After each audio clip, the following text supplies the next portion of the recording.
Hello, I'm here at the Brooklyn Kitchen to show you some of my favorite kitchen tips. My tip today is that you should all go home and throw away your tablespoons and cups measurements because they're trash, and I'm going to explain to you why that is. So I have the two leading brands of kosher salt before me. I will not specify which is which because I'm not going to get into that argument today. But I'm going to dip into kosher salt number 1 with this tablespoon. I'm going to try my best with one hand to, maybe I'll get close so I can scoop it off evenly with my finger.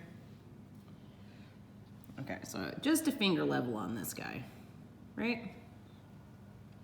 How much does 1 tablespoon of this weigh? It's 9 grams. Now we're gonna go into kosher salt number 2, making sure my scale is at 0. I'm not trying to cheat here. Kosher salt brand number 2. Sorry for this blurry footage as I finger level.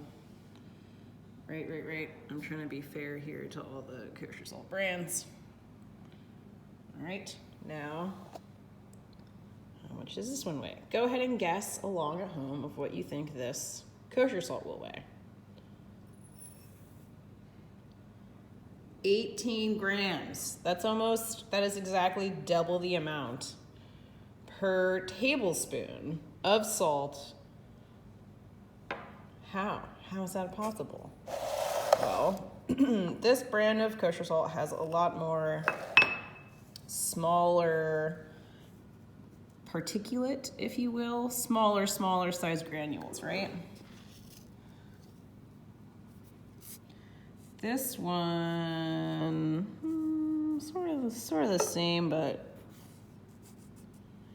it's a little more uniform overall.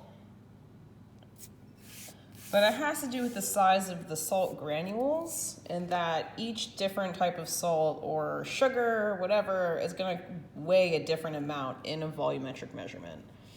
When I'm baking, I prefer to use a scale. This will cost you approximately anywhere between $30 and $20 average rate on the internet. This brand's pretty good. But if you are having trouble baking at home, I recommend you switch to weighted measurements over volumetric because it will make your measurements more precise.